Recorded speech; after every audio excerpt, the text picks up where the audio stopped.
What's up, TikTok? So you're bringing your car in for an oil change.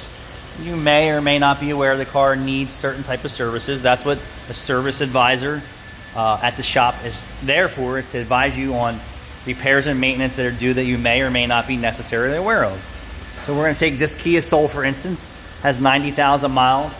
The tires are good, the brakes are good, the exhaust system's good, the front end's good. There's no fluid leaks. The air filter was good. And at that point in time, there's no mechanical repairs due on the car, and maybe your mortgage payment's not due. It's a perfect time to catch up on some maintenance. Does it transmission need to be serviced? Definitely, no one does that. Coolant, no one does it anymore. Fuel injection, GDI service, anything. Any maintenance work that you can just nip away at will make your car run longer, last longer, be less of an expense every time you're in for service. Once you start letting things go, and I'll just give you an example, letting things go.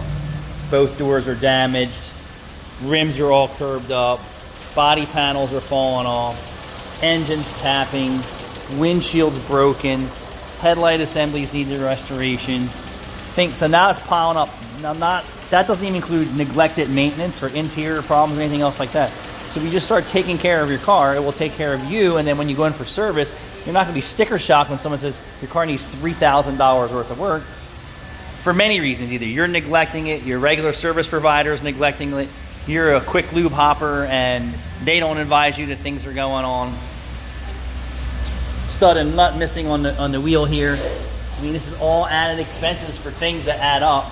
But my point is, if you're in for maintenance and oil change, right, you should have someone check your car over, make sure there's nothing going on that you may or may not be aware of. And then if they come back and say, wow, your car's in good shape, you should catch up on some maintenance items.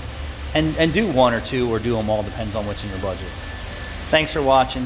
Stay tuned, stay with us. This is your boy Anthony from Meineke Cinemas.